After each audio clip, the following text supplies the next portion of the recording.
आप सुन रहे हैं जगत गुरु तत्वदर्शी संत रामपाल जी महाराज द्वारा लिखित पुस्तक जीने की राह का पेज नंबर 185। उत्तर परमेश्वर कबीर जी का। परमेश्वर कबीर जी ने धर्मदास को पवन तनय हनुमान जी को शरण में लेने का वृतांत बताया। आप जी पढ़ें, सरलार्थ करता यानी रामपाल दास द्वारा हनुमान जी को कैसे परमेश्वर कबीर जी ने शरण में लिया तथा रामायण का संक्षिप्त वर्णन। रामायण ग्रंथ में प्रकरण आता है कि एक बाली नाम का राजा था। उसका भाई सुग्रीव था। किसी कारण से बाली ने अपने भाई सुग्रीव को अपने राज्य से निकाल दिया। उसकी पत्नी को अपने कब्जे में पत्नी बनाकर रखा। सुग्रीव दूर देश में मायूस भ्रमण कर रहा था। हनुमान जी राम राम करते हुए एक पहाड़ पर बैठे दिखाई दिए। दोनों की मित्रता हो गई। सुग्रीव ने अपना दुख हनुमान जी से साझा किया।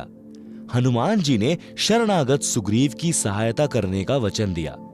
सुग्रीव ने हनुमान जी को बताया कि बाली में ऐसी सिद्धि है, कोई उससे युद्ध करता है तो सामने वाले की आधी शक्ति बाली में प्रवेश कर जाती है।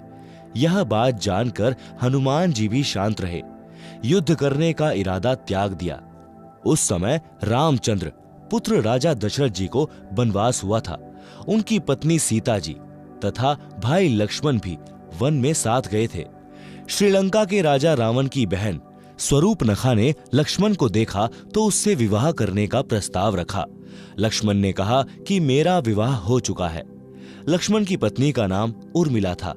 शूर्पनखा ने बार बार विवाह करने का आग्रह किया तो शेषनाग अवतार लक्ष्मण ने क्रोधवश उसका नाक काट दिया। शूर्पनखा ने अपनी दुर्दशा की दास्तां अपने भाई रावण से सुनाई और पूरा पता बताया। रावण ने प्रतिशोध लेने के लिए राम की पत्नी सीता का अपहरण करने की योजना बनाई। साधु वेश बनाकर अपने मामा मारीच के सहयोग से रावण ने सीता जी का अपहरण कर लिया। सीता जी की खोज में श्री राम जी तथा श्री लक्ष्मण जी वन वन भटक रहे थे। उसी समय उनको श्री हनुमान जी तथा श्री सुग्रीव जी मिले। आपस में परिचय हुआ। सुग्रीव ने श्री राम से अपना कष्ट बताया। श्री रामचंद्र जी ने शर्त रखी कि यदि मैं आपका राज्य आपको दिला दूं तो आपको सीता की खोज तथा वापसी के लिए मेरा सहयोग करना होगा। बात पक्की हो गई। श्री रामचंद्र जी ने वृक्ष की ओट लेकर बाली को युद्ध करके मारकर सुग्रीव को राज तिलक कर दिया। सुग्रीव ने अपनी प्रतिज्ञा का पालन किया। सीता जी की खोज के लिए चारों दिशा में खोजी भेजे गए।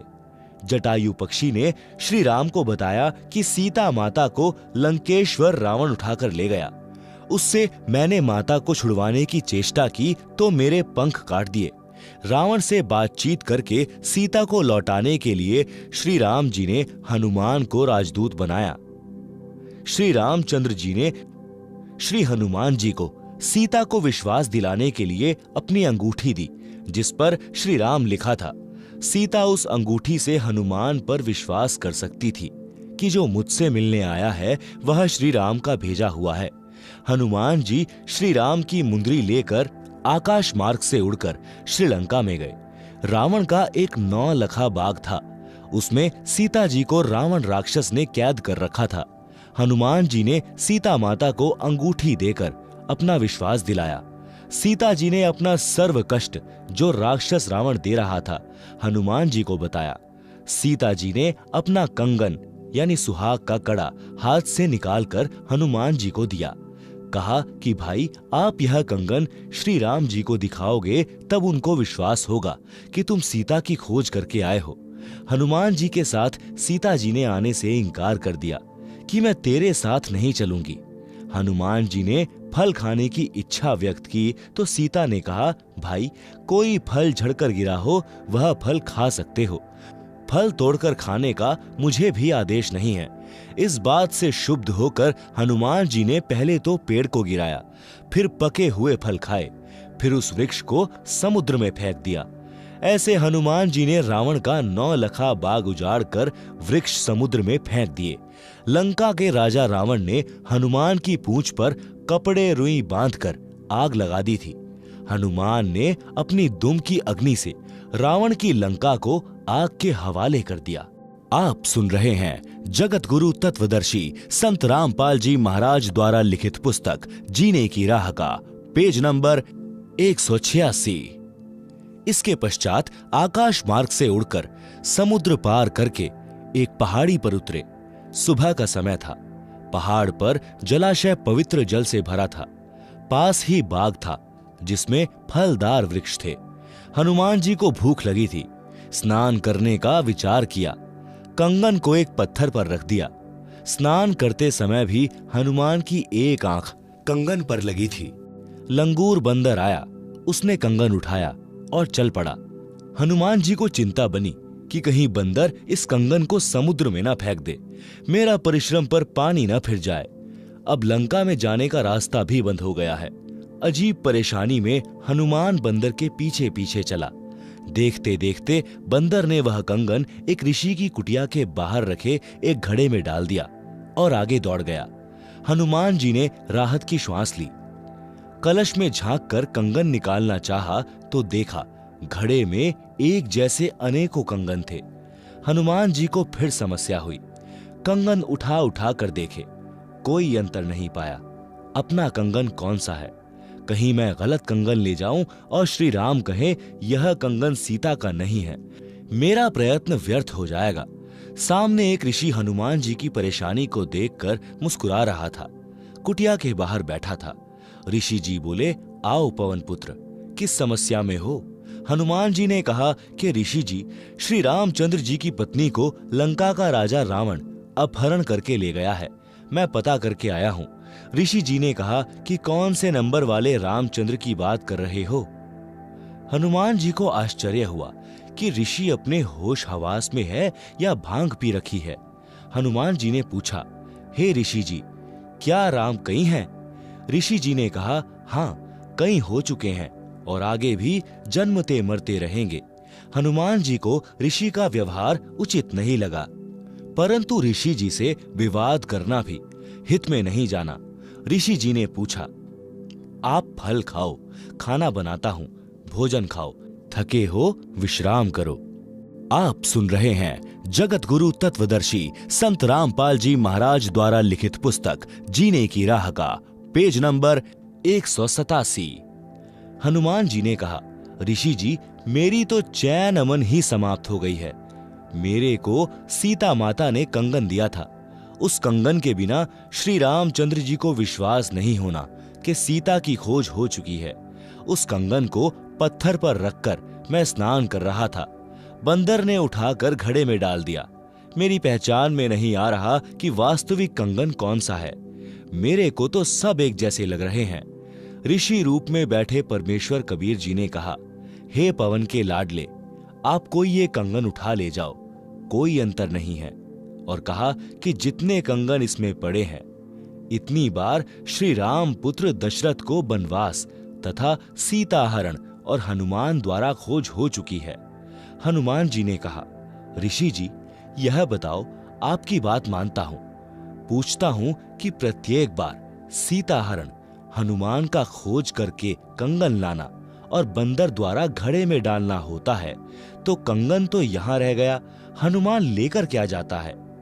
ऋषि मुनींद्र जी ने कहा कि मैंने इस घड़े को आशीर्वाद दे रखा है कि जो वस्तु इसमें गिरे वह दो एक समान हो जाएं।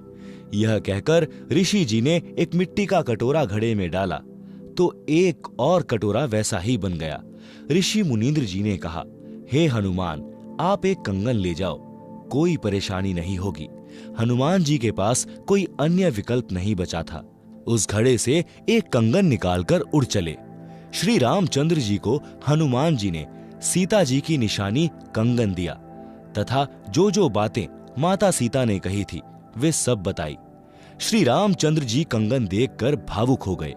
हनुमान जी को सीने से लगाया, कहा, हे संतजन, मैं आपका एहसान कैसे चुका पाऊंगा? आपने अपना जीवन जोखिम में डालकर मेरा महाकठिन कार्य किया है। यह कंगन सीता का ही है। अब सभा बुलाता हूं, आगे का कार्यक्रम तैयार करते हैं। समुद्र पर पुल बनाने का विचार किया गया। नल नील के हाथों में ऋषि मुनींद्र के आशीर्वाद से शक्ति थी कि वे अपने हाथों से जल में कोई वस्तु डाल देते तो वह डूबती नहीं थी। पत्थर, कांसी के बर्तन आदि जो भी वस्तु वे डालते वह जल पर तैरती थी। उस समय नल नील ने अभिमान करके अपनी महिमा की इच्छा से अपने गुरु ऋषि मुनींद्र का नाम नहीं लिया, जिस कारण से उनकी वह शक्ति समाप्त हो गई। रामचंद्र जी तथा सर्व उपस्थित योद्धा हनुमान सहित महादुखी हुए। 3 दिन तक श्री राम घुटनों पानी में खड़ा रहा, रास्ता देने की प्रार्थना करता रहा, परंतु समुद्र टस से मस नहीं हुआ। तब श्री राम ने लक्ष्मण से कहा कि मेरा अग्नि बाण निकाल, समुद्र को फूंक देता हूं। लातों के भूत बातों से नहीं मानते। उसी समय समुद्र विप्र रूप धार कर श्री राम के सामने करबद्ध होकर खड़ा हो गया तथा कहा कि भगवान, मेरे अंदर संसार बसा है, आप पाप के भागी मत बनो। आप ऐसा करो कि सर्प भी मर जाए और लाठी भी ना टूटे। आप सुन रहे हैं जगत गुरु तत्वदर्शी संत रामपाल जी महाराज द्वारा लिखित पुस्तक जीने की राह का पेज नंबर 188। आपकी सेना में नल नील नाम के 2 सैनिक हैं। उनको उनके गुरु जी का आशीर्वाद है। उनके हाथों से पत्थर भी मेरे ऊपर तैर सकते हैं। तब नल नील से पत्थर डालकर दिखाने को कहा तो नल नील ने अपनी महिमा चाही और गुरु को याद नहीं किया, जिस कारण से ऋषि मुनींद्र जी ने उनकी शक्ति छीन ली। पत्थर डूब गए। समुद्र ने उनकी गलती बताई। तब नल नील जी ने अपने गुरु जी को याद किया। श्री रामचंद्र जी को भी महसूस हुआ कि जब गुरु अपने शिष्यों को शक्ति दे सकता है तो मेरे कार्य को भी कर सकते हैं। श्री रामचंद्र जी विष्णु जी के अवतार थे। श्री विष्णु काल निरंजन के पुत्र हैं। जिस समय परमेश्वर कबीर जी प्रथम बार काल के लोक में आए थे तो ज्योति निरंजन ने पहले तो परमेश्वर के साथ झगड़ा किया था। जब वश नहीं चला तो चरणों में गिरकर क्षमा याचना की और कुछ आशीर्वाद भी लिए। उनमें से एक यह भी था कि मेरा अंश विष्णु त्रेता युग में रामचंद्र नाम से राजा दशरथ के घर जन्म लेगा। उसको वनवास होगा, उसके साथ उसकी पत्नी सीता भी होगी। उसे एक राक्षस लंका नगरी में उठाकर ले जाएगा। तब रामचंद्र समुद्र के ऊपर पुल बनाना चाहेगा, वह नहीं बना पाएगा। आप वह पुल बनवाना। दूसरा आशीर्वाद लिया था कि द्वापर युग में वही कृष्ण रूप में जन्मेगा। मृत्यु उपरांत वह जगन्नाथ नाम से पुरी नगर में समुद्र के किनारे मंदिर बनवाएगा। समुद्र उसको बनने नहीं देगा। आप उस मंदिर की समुद्र से रक्षा करना। परमेश्वर कबीर जी ने कहा था कि मैं वह कार्य करूंगा। उसी वचन का पालन करने के लिए ऋषि मुनींद्र रूप में परमेश्वर कबीर जी सेतु बंध पर प्रकट हो गए और आते आते पर्वत के चारों ओर अपनी सोटी यानी डंडी से रेखा अंकित कराए। नल नील ने दूर से अपने गुरुजी को पहचान लिया और कहा, हमारे गुरुजी आए हैं। श्री रामचंद्र जी ने अपनी समस्या बताई तथा विनम्र भाव से अपने कार्य की सिद्धि के लिए आशीर्वाद मांगा। परमेश्वर ने कहा, नल नील ने गलती की, जिस कारण से इनकी शक्ति क्षीण हो गई है। मैंने सामने वाले पर्वत के चारों ओर रेखा लगाई है। उसके अंदर अंदर के पत्थर लकड़ी से भी हल्के कर दिए हैं, वे डूबेंगे नहीं। हनुमान जी राम भक्त थे। उन्होंने उन पत्थरों पर राम राम लिखा और उठाकर चले और रखा तो पत्थर डूबे नहीं। नल नील शिल्पकार यानी निपुण राज मिस्त्री भी थे, जिस कारण से नल तथा नील ने पत्थरों को तराशकर एक दूसरे में फंसाकर जोड़ा था। पहले श्री राम से पत्थर तिरे नहीं। नल नील भी असफल हुए। हनुमान खड़ा खड़ा राम राम ही कर रहा था। चाहता भी था कि पत्थर तैरे, परंतु सब व्यर्थ हुआ। ऋषि मुनींद्र जी यानी कबीर जी ने पत्थर हल्के किए थे, जिस कारण से पत्थर समुद्र में डूबे नहीं थे। हनुमान जी तो अपना राम राम का पाठ करने के लिए श्रद्धा से राम राम पत्थरों पर लिख रहे थे। वे तो जहां भी बैठते थे वहीं पेड़ पौधों पर राम राम लिखते रहते थे। हनुमान जी तो श्री रामचंद्र जी पुत्र दशरथ को जानते भी नहीं थे। उससे पहले भी राम राम का जाप किया करते थे। जैसा कि लोकवेद यानी दंत कथा सुनते आए हैं कि नल नील ने पत्थर तैराए थे, तब पुल बना। कोई कहता था कि हनुमान जी ने पत्थरों पर राम राम लिखा, जिस कारण से पत्थर तैरे थे। यह भी सुनते थे कि श्री राम ने पत्थर तैराए थे। कारण यह रहा है कि जो बातें पत्थर तैराने की हुई थी और मुनींद्र ऋषि जी ने कहा था कि मैंने पर्वत का पत्थर हल्का कर दिया है, यह वार्ता 20 से 30 व्यक्तियों के समक्ष हुई थी। शेष करोड़ों व्यक्ति युद्ध के लिए आए थे। वे तो आज्ञा मिलते ही पत्थर लाने लगे। उन्होंने देखा कि हनुमान जी राम राम लिख रहे थे। अन्य उन पत्थरों को उठा उठा कर ला रहे थे। आगे नल नील पत्थरों से पुल बना रहे थे। श्री रामचंद्र जी नल नील को शाबाशी दे रहे थे। अन्य उपस्थित व्यक्तियों ने एक दूसरे को बताया कि हनुमान जी ने पत्थरों के ऊपर राम राम लिख दिया, जिस कारण से पत्थर जल पर तैर रहे हैं।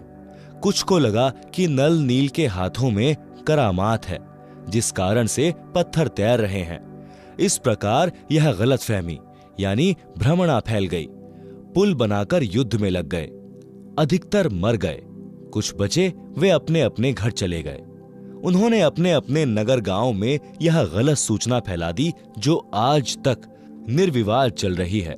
सच्चाई यह है जो इस दास यानी रामपाल दास ने बताई है। युद्ध हुआ। श्री राम की सेना पर नाग फांस शस्त्र छोड़ा गया, जिस कारण से श्री राम, हनुमान, जामवंत, सुग्रीव, अंगद सहित सर्व सेना नागों यानी सर्पों द्वारा बांध दी गई। सर्प लिपट गए। हाथों को भी शरीर के साथ जकड़ दिया, जैसे ईखों को किसान बांध देता है, ऐसे निष्क्रिय हो गए। तब गरुड़ को बुलाया गया। गरुड़ ने सर्वनाग काटे। तब सर्वसेना तथा श्री राम बंधन मुक्त हुए। आप सुन रहे हैं जगत गुरु तत्वदर्शी संत रामपाल जी महाराज द्वारा लिखित पुस्तक जीने की राह का पेज नंबर 189।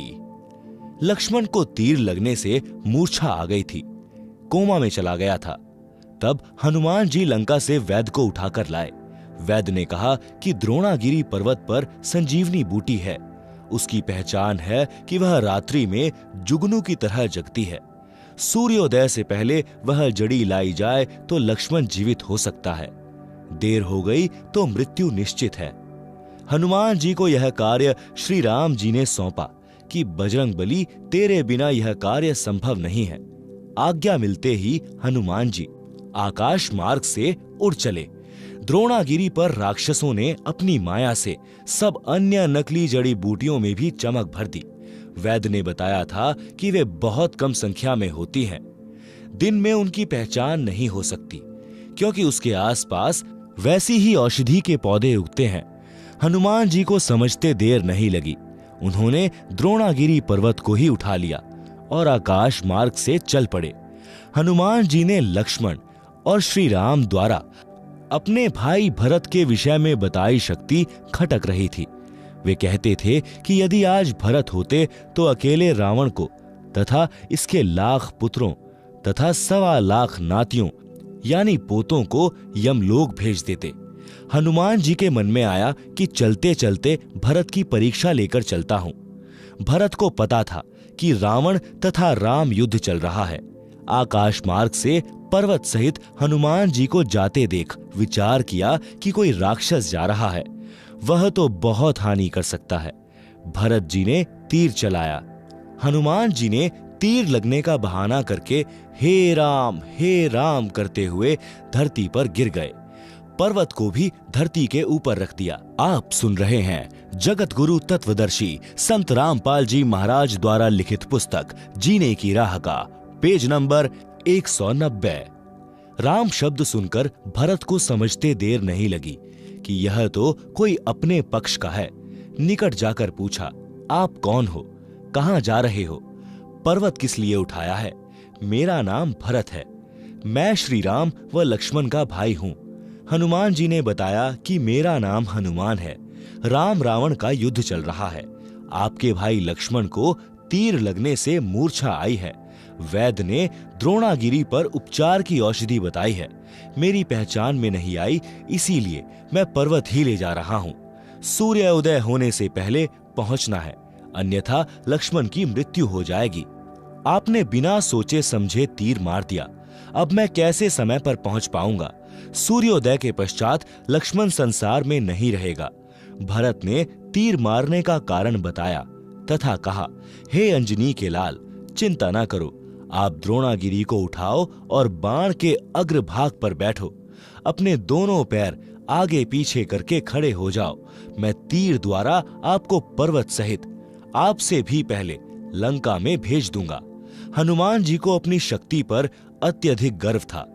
जमीन पर रखे तीर पर दोनों पैर जचाकर पर्वत को हाथ पर उठाकर हनुमान जी खड़े हो गए। भरत जी ने तीर को हनुमान जी तथा पर्वत सहित धरती से उठाकर धनुष की प्रत्यंचा पर चढ़ाने के लिए अपनी छाती के बराबर लाकर छोड़ने लगे तो हनुमान जी को आश्चर्य हुआ कि मेरे तथा द्रोणागिरी के भार को ऐसे उठा लिया जैसे केवल तीर को ही उठाया है। हनुमान जी ने कहा, हे दशरथ के लाल, मैं तो आपकी परीक्षा ले रहा था। मैं स्वस्थ हूं, मैं स्वयं उड़कर समय से पहले पहुंच जाऊंगा। आपकी प्रशंसा आपके दोनों भाई किया करते थे। यदि भरत होता तो अकेला ही रावण तथा रावण की सेना के लिए पर्याप्त था। मेरे को उनकी बातों पर विश्वास नहीं हो पा रहा था। आज अपनी आंखों देख रहा हूं, आप वास्तव में शूरवीर तथा बलवान हो। आपने मेरा भी अभिमान चकनाचूर कर दिया। यह कहकर हनुमान जी उस तीर से ही छलांग लगाकर उड़ गए। उस समय तीर टस से मस नहीं हुआ। विचार करने की बात है, यदि कोई भार उठाता है तो दोनों हाथों से या एक हाथ से पकड़कर उठा लेता है, परंतु उसी भार को किसी डंडे से उठाना चाहे तो कदापि नहीं उठा सकता। थोड़े भार को ही डंडे से उठा सकता है। भरत जी ने महाबली हनुमान जी तथा द्रोणागिरी को धरती से 50 फुट ऊपर उठा दिया। त्रेता युग में मनुष्य की ऊंचाई लगभग 70 या 80 फुट होती थी। यह कोई सामान्य बात नहीं है। कोई किसी व्यक्ति को डंडे से उठाकर देखे, कैसा महसूस होगा? लक्ष्मण को वैद्य ने संजीवनी औषधि पिलाकर स्वस्थ किया। युद्ध हुआ, रावण मारा गया। रावण ने प्रभु शिव की भक्ति की थी। अपने 10 बार शीश काटकर शिव जी को भेंट किए थे। 10 बार शिव जी ने उसको वापस कर दिए तथा आशीर्वाद दिया कि तेरी मृत्यु 10 बार गर्दन काटने के पश्चात होगी। रावण के 10 बार सिर काटे गए थे। फिर नाभि में तीर लगने से, नाभि अमृत नष्ट होने से रावण का वध हुआ था। 10 बार सिर कटे, 10 बार वापस सिर धड़ पर लग गए। फिर विभीषण के बताने पर कि रावण की नाभि में अमृत है, रामचंद्र ने रावण की नाभि में तीर मारने की पूरी कोशिश कर ली थी, परंतु रावण का ध्यान भी वहीं केंद्रित था कि नाभि पर तीर न लगे। रामचंद्र जी ने परमेश्वर को याद किया कि इस राक्षस को मारो, मेरी सहायता करो। हे महादेव, हे देवों के देव, हे महाप्रभु, मेरी सहायता करो। आपकी बेटी यानी सीता महाकष्ट में है। आपके बच्चे 33 करोड़ देवता भी इसी राक्षस ने जेल में डाल रखे हैं। परमेश्वर कबीर जी ने उसी समय गुप्त रूप में रामचंद्र के हाथों पर अपने सूक्ष्म हाथ रखे और तीर रावण की नाभि में मारा। तब रावण मरा। आप सुन रहे हैं जगत गुरु तत्वदर्शी संत रामपाल जी महाराज द्वारा लिखित पुस्तक जीने की राह का पेज नंबर 191। परमेश्वर कबीर जी की प्राप्ति के पश्चात संत गरीबदास जी गांव छुड़ानी, जिला झज्जर, हरियाणा प्रांत ने परमेश्वर कबीर जी की महिमा बताई है। कबीर जी ने बताया है कि कह मेरे हंस को दुख ना दीजे कोय, संत दुखाए मैं दुखी, मेरा आपा भी दुखी होए। पहुंचूंगा क्षण एक मैं जन अपने के हेत, 33 कोटि की बंध छुटाई रावण मारा खेत। जो मेरे संत को दुखी करे वाका खोऊं वंश, हिरणाकुश उदर विदारिया मैं ही मारा कंस। राम कृष्ण कबीर के शहजादे भक्ति हेत भय प्यादे। शब्दार्थ, संत गरीबदास जी ने बताया है कि श्री रामचंद्र जी व श्री कृष्ण जी की सहायता उनके शुभ कर्मों के परिणाम स्वरूप कबीर जी ने की थी, क्योंकि श्री राम तथा श्री कृष्ण जी भी उसी सम्राट कबीर के शहजादे यानी राजकुमार हैं, अर्थात परमात्मा कबीर जी के सब जीव हैं। और राम कृष्ण यानी विष्णु तो अच्छी आत्मा है, उनकी भी रक्षा वही परमेश्वर कबीर जी करते हैं। वे जनता को सावधान करते हैं कि मेरे साधक को कोई कष्ट न देना। भक्त के कष्ट से मैं दुखी होता हूं। मैं अपने भक्त की रक्षा करने के लिए एक क्षण यानी सेकंड में पहुंच जाऊंगा। इसी कारण जब श्री रामचंद्र से रावण नहीं मर रहा था तो गुप्त रूप में मैंने राम का हाथ पकड़कर रावण की नाभि में तीर मारा था, जिससे रावण की मृत्यु हुई। राम की सेना को बल दिया, हौसला दिया। इसी प्रकार कृष्ण की सहायता करके कंस को मैंने ही मारा था। जो मेरे भक्तों को सताएगा उसका कुल नाश कर दूंगा, यानी उसके खानदान को समाप्त कर दूंगा। लंका का राज्य रावण के छोटे भ्राता विभीषण को दिया। सीता की अग्नि परीक्षा श्री राम ने ली। यदि रावण ने सीता मिलन किया है तो अग्नि में जलकर मर जाएगी। यदि सीता पाक साफ है तो अग्नि में नहीं जलेगी। सीता जी अग्नि में नहीं जली। उपस्थित लाखों व्यक्तियों ने सीता माता की जय बुलाई।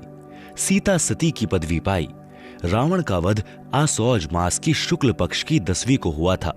आप सुन रहे हैं जगत गुरु तत्वदर्शी संत रामपाल जी महाराज द्वारा लिखित पुस्तक जीने की राह का पेज नंबर 192।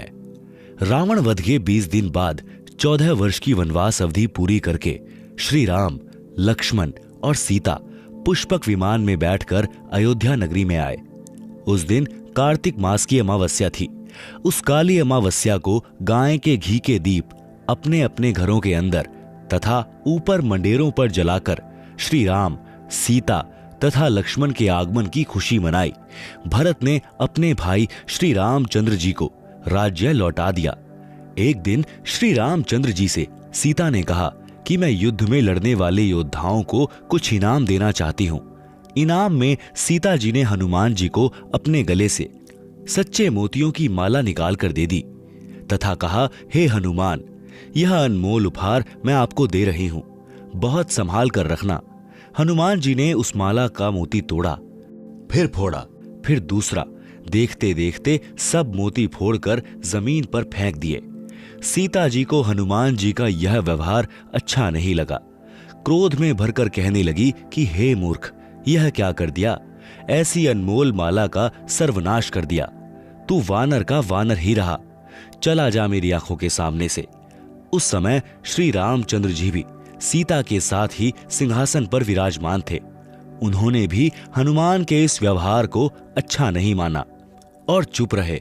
हनुमान जी ने कहा, माता जी, जिस वस्तु में राम नाम अंकित नहीं है वह मेरे किसी काम की नहीं है। मैंने मोती फोड़कर देखे हैं, इनमें राम नाम नहीं निकला, इसलिए मेरे काम की नहीं है। सीता जी ने कहा, क्या तेरे शरीर में राम नाम लिखा है? फिर इस शरीर को किस लिए साथ लिए है? इसको फेंक दे फाड़ कर। उसी समय हनुमान जी ने अपना सीना चाक यानी चीर कर दिखाया। उसमें राम राम लिखा था। हनुमान जी उसी समय अयोध्या त्याग कर वहां से कहीं दूर चले गए। श्री रामचंद्र जी अपनी अयोध्या नगरी की जनता के दुख दर्द जानने के लिए गुप्त रूप से रात्रि के समय वेश बदलकर घुमा करते थे। कुछ वर्ष उपरांत जब राजा रामचंद्र जी रात्रि में अयोध्या की गलियों में विचरण कर रहे थे, एक घर से ऊंची ऊंची आवाज आ रही थी। राजा रामचंद्र जी ने निकट जाकर वार्ता सुनी। एक धोबी की पत्नी झगड़ा करके घर से चली गई थी। वह 2-3 दिन अपने बहन के घर रही, फिर लौट आई। धोबी उसकी पिटाई कर रहा था, कह रहा था कि निकल जा मेरे घर से, तू 2 रात बाहर रहकर आई है, मैं तेरे को घर में नहीं रखूंगा, तू कलंकित है। वह कह रही थी, मुझे सौगंध भगवान की, सौगंध है राजा राम की, मैं पाक साफ हूं। आपने मारा तो मैं गुस्से से अपनी बहन के घर गई थी, मैं निर्दोष हूं।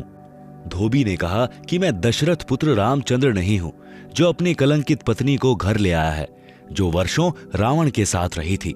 अयोध्या नगरी के सब लोग लुगाई चर्चा कर रहे हैं, क्या जीना है ऐसे व्यक्ति का जिसकी पत्नी अपवित्र हो गई हो। राजा राम ने धोबी के मुख से यह बात सुनी तो कानों में मानो गर्म तेल डाल दिया हो।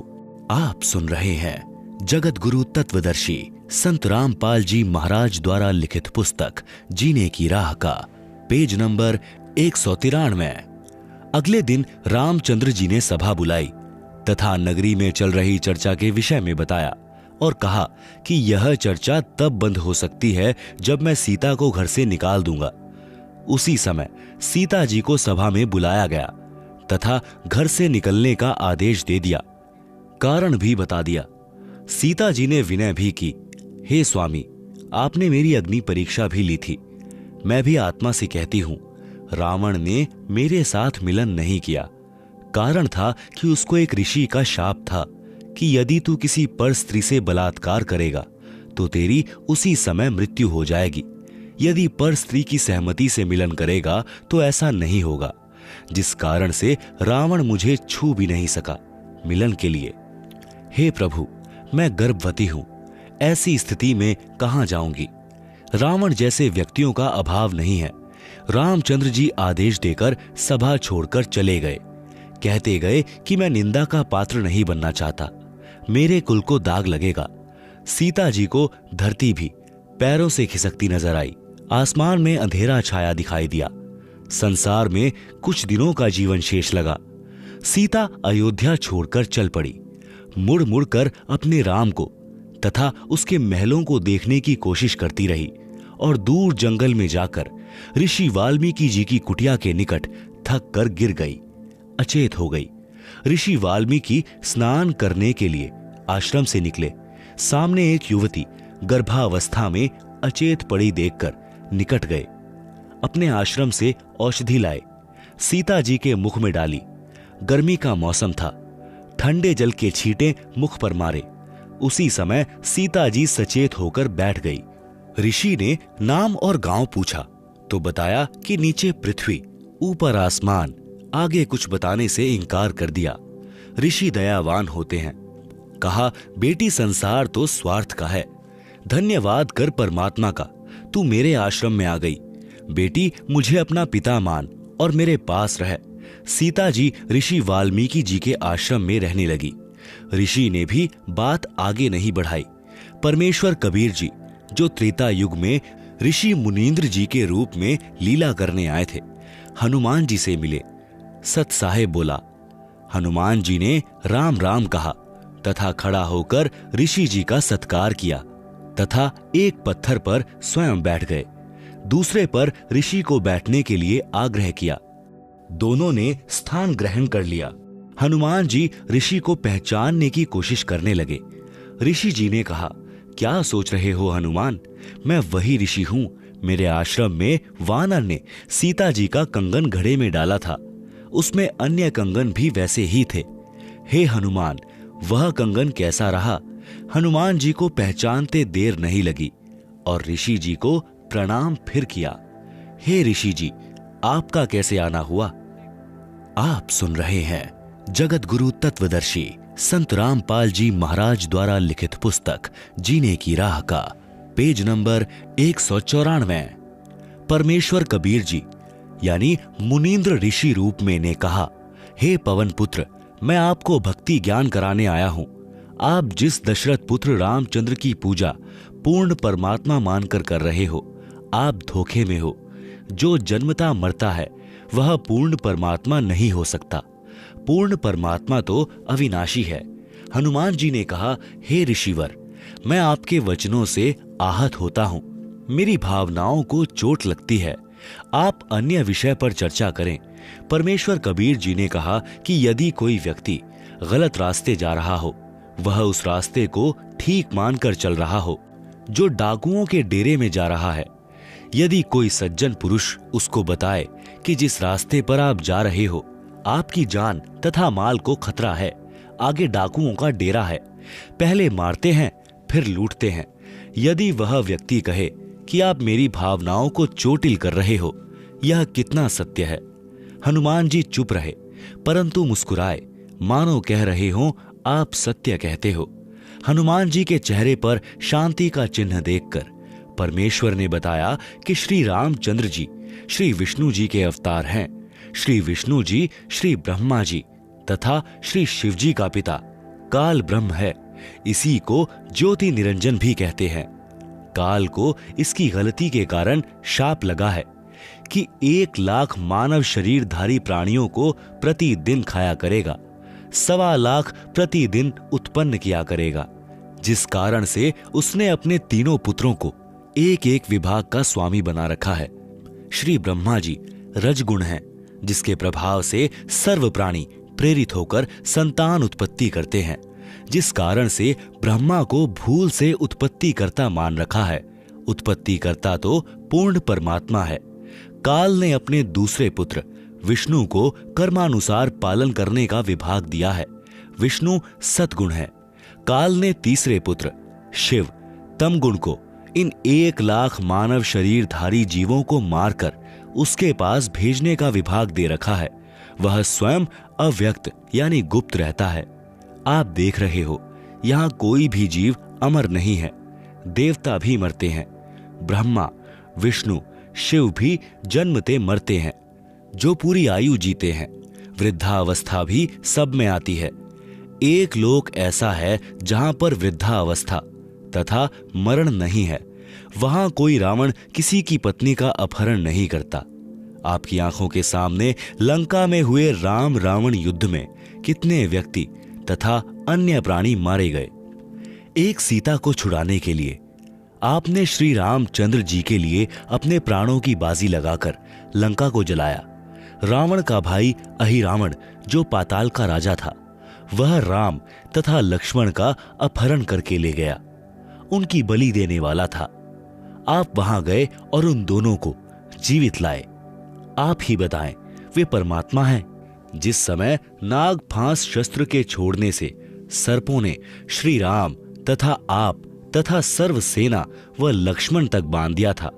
सर्प आप सबको जगड़े हुए थे। आप सब विवश थे। कुछ समय में आप सबको रावण की सेना आसानी से काट डालती। उस समय गरुड़ को पुकारा गया, उसने नागों को काटा। आप तथा रामचंद्र बंधन मुक्त हुए। यदि परमात्मा इतना विवश है कि अपना बंधन नहीं काट सका, तो पुजारियों का क्या होगा? विचार करो। काटे बंधन विपत में कठिन कियो संग्राम, चिन्हो रे नर प्राणियों गरुड़ बड़ों के राम। शब्दार्थ। इस वाणी का शब्दार्थ ऊपर किया है। आप सुन रहे हैं जगत गुरु तत्वदर्शी संत रामपाल जी महाराज द्वारा लिखित पुस्तक जीने की राह का पेज नंबर 195। हनुमान जी ने कहा, ऋषि जी, समुद्र पर पुल बनाना क्या आम आदमी का कार्य है? यह परमात्मा बिना नहीं बनाया जा सकता। समंदर पाटी लंका गयो, सीता को भरतार, अगस्त ऋषि सातों पिए, इनमें कौन करतार। शब्दार्थ। यदि आप समुद्र के ऊपर सेतु बनाने से श्री रामचंद्र जी को परमात्मा मानते हो, तो अगस्त ऋषि ने सातों सागरों को पी लिया था। इनमें कौन है परमात्मा? ऋषि मुनींद्र जी ने बताया कि आप भूल गए क्या? एक ऋषि आए थे। उन्होंने एक पर्वत के पत्थरों को अपनी डंडी से रेखा खींचकर हल्का किया था। तब पत्थर तैरे थे, तब पुल बना था। रामचंद्र तो 3 दिन से रास्ता मांग रहे थे। समुद्र ने ही बताया था नल नील के विषय में। हनुमान जी ने कहा कि वह तो विश्वकर्मा जी थे, जो वेश बदलकर श्री रामचंद्र जी के बुलाने पर आए थे। परमेश्वर कबीर जी ने कहा कि विश्वकर्मा जी तो पुल का निर्माण कर सकते हैं, जल के ऊपर पत्थर नहीं तैरा सकते। नल नील के हाथों में शक्ति थी। उनके हाथों से डाली गई वस्तु जल के ऊपर तैरा करती थी। उस दिन उनमें अभिमान आ गया था। उनकी शक्ति समाप्त हो गई थी। वह आशीर्वाद मेरा ही था। हनुमान जी ने कहा, क्या आप ऋषि मुनींद्र जी हैं?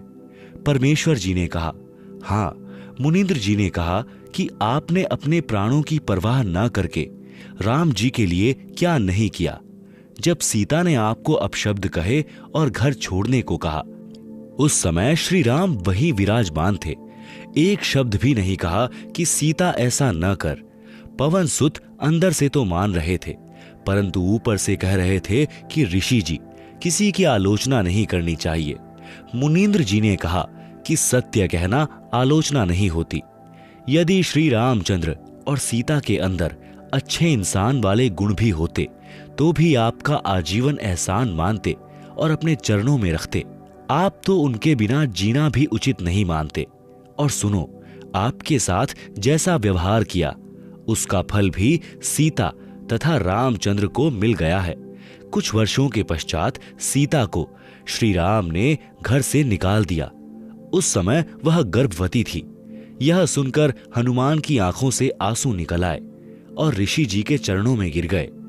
कुछ नहीं बोले। अयोध्या वासियों ने 2 वर्ष दीपावली और दशहरा मनाया था। उसके पश्चात बंद कर दिया था कि जिस देवी के लिए रावण मारा, आज वह फिर कितने रावणों का कष्ट झेलेगी। दीपमाला खुशी का प्रतीक है। जब राजा और रानी भिन्न भिन्न हो गए तो ना दीपावली राजा को अच्छी लगे और ना प्रजा को। इसलिए दीपावली का पर्व उस समय से बंद हो गया था जो 2 वर्ष मनाया था। उसी के आधार से भोली जनता यह पर्व मना रही है। आप सुन रहे हैं जगत गुरु तत्वदर्शी संत रामपाल जी महाराज द्वारा लिखित पुस्तक जीने की राह का पेज नंबर 196। इसी प्रकार दशहरा तथा रावण दहन की परंपरा चली आ रही है। यदि किसी के घर पर किसी जवान की मृत्यु हो जाती है तो वह परिवार तथा रिश्तेदार कोई त्योहार नहीं मनाते। हनुमान जी ने कहा, प्रभु परमेश्वर की चर्चा करो।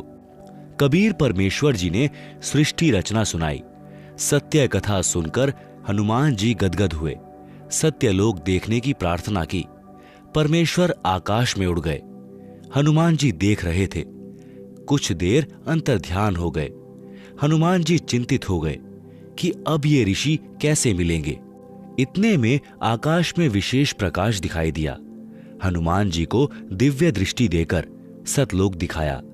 ऋषि मुनींद्र जी सिंहासन पर बैठे दिखाई दिए। उनके शरीर का प्रकाश अत्यधिक था। सिर पर मुकुट तथा राजाओं की तरह छत्र था। कुछ देर वह दृश्य दिखाकर दिव्य दृष्टि समाप्त कर दी। मुनींद्र जी नीचे आए।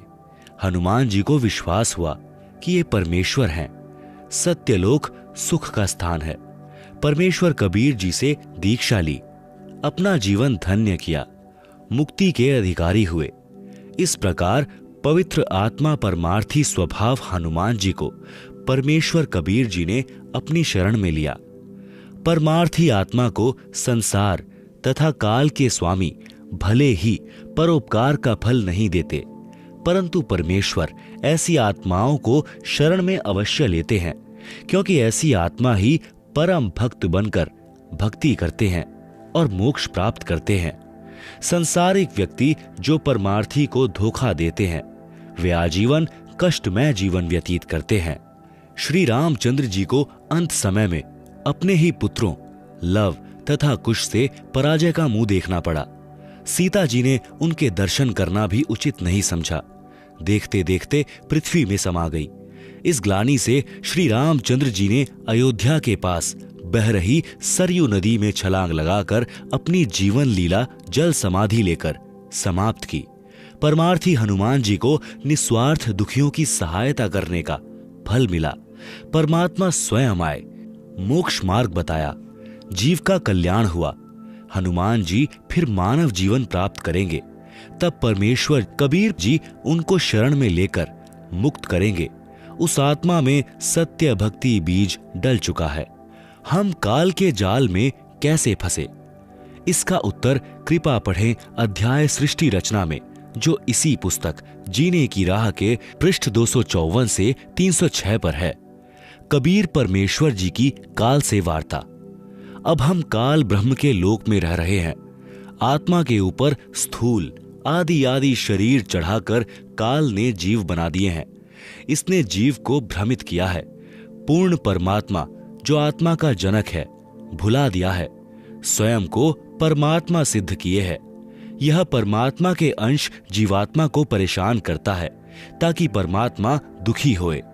यही मन रूप में प्रत्येक आत्मा के साथ रहता है, गलती करवाता है, दंड जीवात्मा भोगती है, जैसे शराब आदि आदि नशे की लत लगवाना, बलात्कार यानी रेप करवाना और अन्य पाप करवाना। यह मन की प्रेरणा से काल करवाता है। जब आप जी लेखक यानी संत रामपाल से दीक्षा लोगे तब यह सीधा चलेगा, क्योंकि जीवात्मा के साथ परमात्मा की शक्ति रहने लगती है। आत्मा को तत्वज्ञान से विवेक हो जाता है। परमात्मा की शक्ति के कारण आत्मा दृढ़ हो जाती है। काल ब्रह्म केवल कबीर परमात्मा से डरता है। परमेश्वर कबीर जी की प्राप्ति के पश्चात संत गरीबदास जी गांव छुड़ानी, जिला झज्जर, हरियाणा प्रांत ने परमेश्वर कबीर जी की महिमा बताई है। काल डरे करतार से, जय जय जय जगदीश, जौरा जोड़ी झाड़ता, पग रज डारे शीश, काल जो पीसे पीसना, जौरा है पनिहार, ये दो असल मजदूर हैं सतगुरु कबीर के दरबार। आप सुन रहे हैं जगत गुरु तत्वदर्शी संत रामपाल जी महाराज द्वारा लिखित पुस्तक जीने की राह का पेज नंबर 197। भावार्थ स्पष्ट है। परमात्मा कबीर जी हमारी आत्मा को काल जाल से निकालने के लिए प्रयत्न कर रहे हैं। काल ब्रह्म फंसाने का प्रयत्न करता है। आगे के प्रकरण में प्रत्यक्ष प्रमाण है। जब परमेश्वर ने सर्व ब्रह्मांडों की रचना की और अपने लोक में विश्राम करने लगे, उसके बाद हम सभी काल के ब्रह्मांड में रहकर अपना किया हुआ कर्म दंड भोगने लगे और बहुत दुखी रहने लगे। सुख व शांति की खोज में भटकने लगे और हमें अपने निज घर सतलोक की याद सताने लगी तथा वहां जाने के लिए भक्ति प्रारंभ की। किसी ने चारों वेदों को कंठस्थ किया तो कोई उग्र तप करने लगा और हवन यज्ञ, ध्यान, समाधि आदि क्रियाएं प्रारंभ की, लेकिन अपने निज घर सतलोक नहीं जा सके, क्योंकि उपरोक्त क्रियाएं करने से अगले जन्मों में अच्छे समृद्ध जीवन को प्राप्त होकर, यानी जैसे राजा महाराजा, बड़ा व्यापारी, अधिकारी, देव महादेव, स्वर्ग महास्वर्ग आदि वापिस लख 84 भोगने लगे, बहुत परेशान रहने लगे और परम पिता परमेश्वर से प्रार्थना करने लगे कि हे दयालु, हमें निज घर का रास्ता दिखाओ। हम हृदय से आपकी भक्ति करते हैं, आप हमें दर्शन क्यों नहीं दे रहे हो। यह वृतांत कबीर साहब ने धर्मदास जी को बताते हुए कहा कि धर्मदास, इन जीवों की पुकार सुनकर मैं अपने सतलोक से जोग जीत का रूप बनाकर काल लोक में आया। तब 21वें ब्रह्मांड में, जहां काल का निज घर है, वहां पर तप्तशिला पर जीवों को भूनकर सूक्ष्म शरीर से पदार्थ निकाला जा रहा था। मेरे पहुंचने के बाद उन जीवों की जलन समाप्त हो गई। उन्होंने मुझे देखकर कहा कि हे पुरुष, आप कौन हो? आपके दर्शन मात्र से ही हमें बड़ा सुख व शांति का आभास हो रहा है। तब मैंने बताया कि मैं पार ब्रह्म परमेश्वर कबीर हूं। आप सब जीव मेरे लोक से आकर काल ब्रह्म के लोक में फंस गए हो। यह काल रोजाना 1 लाख मानव के सूक्ष्म शरीर से पदार्थ निकाल कर खाता है और बाद में नाना प्रकार की योनियों में दंड भोगने के लिए छोड़ देता है। तब वे जीवात्माएं कहने लगी कि हे दयालु परमेश्वर, हमें इस काल की जेल से छुड़वाओ। मैंने बताया कि ये 21 ब्रह्मांड काल ने 3 बार तप करके मेरे से प्राप्त किए हुए हैं। जो आप यहाँ सब वस्तुओं का प्रयोग कर रहे हो, ये सभी काल की हैं और आप सब अपनी इच्छा से घूमने के लिए आए हो। इसलिए अब आपके ऊपर काल ब्रह्म का बहुत ज्यादा ऋण हो चुका है और वह ऋण मेरे सच्चे नाम के जाप के बिना नहीं उतर सकता। आप सुन रहे हैं जगत गुरु तत्वदर्शी संत रामपाल जी महाराज द्वारा लिखित पुस्तक जीने की राह का पेज नंबर 198। जब तक आप ऋण मुक्त नहीं हो सकते, तब तक आप काल ब्रह्म की जेल से बाहर नहीं जा सकते। इसके लिए आपको मुझसे नाम उपदेश लेकर भक्ति करनी होगी, तब मैं आपको छुड़वा कर ले आऊंगा। हम यह वार्ता कर ही रहे थे कि वहां पर काल ब्रह्म प्रकट हो गया और उसने बहुत क्रोधित होकर मेरे ऊपर हमला बोला। मैंने अपनी शब्द शक्ति से उसको मूर्छित कर दिया। फिर कुछ समय बाद वह होश में आया। मेरे चरणों में गिरकर क्षमा याचना करने लगा और बोला कि आप मुझसे बड़े हो, मुझ पर कुछ दया करो और यह बताओ कि आप मेरे लोक में क्यों आए हो। तब मैंने काल पुरुष को बताया कि कुछ जीवात्माएं भक्ति करके अपने निज घर सतलोक में वापस जाना चाहती हैं। उन्हें सत भक्ति मार्ग नहीं मिल रहा है, इसलिए वे भक्ति करने के बाद भी इसी लोक में रह जाती हैं। मैं उनको सत भक्ति मार्ग बताने के लिए और तेरा भेद देने के लिए आया हूं कि तू काल है, 1,00,000 जीवों का आहार करता है और 1,25,00,000 जीवों को उत्पन्न करता है तथा भगवान बनकर बैठा है। मैं इनको बताऊंगा कि तुम जिसकी भक्ति करते हो वह भगवान नहीं काल है। इतना सुनते ही काल बोला कि यदि सब जीव वापस चले गए तो मेरे भोजन का क्या होगा, मैं भूखा मर जाऊंगा। आपसे मेरी प्रार्थना है कि 3 युगों में जीव कम संख्या में ले जाना और सबको मेरा भेद मत देना कि मैं काल हूं, सबको खाता हूं। जब कलयुग आए तो चाहे जितने जीवों को ले जाना। ये वचन काल ने मुझसे प्राप्त कर लिए। कबीर साहब ने धर्मदास को आगे बताते हुए कहा कि सतयुग, त्रेता युग, द्वापर युग में भी मैं आया था और बहुत जीवों को सतलोक लेकर गया, लेकिन इसका भेद नहीं बताया।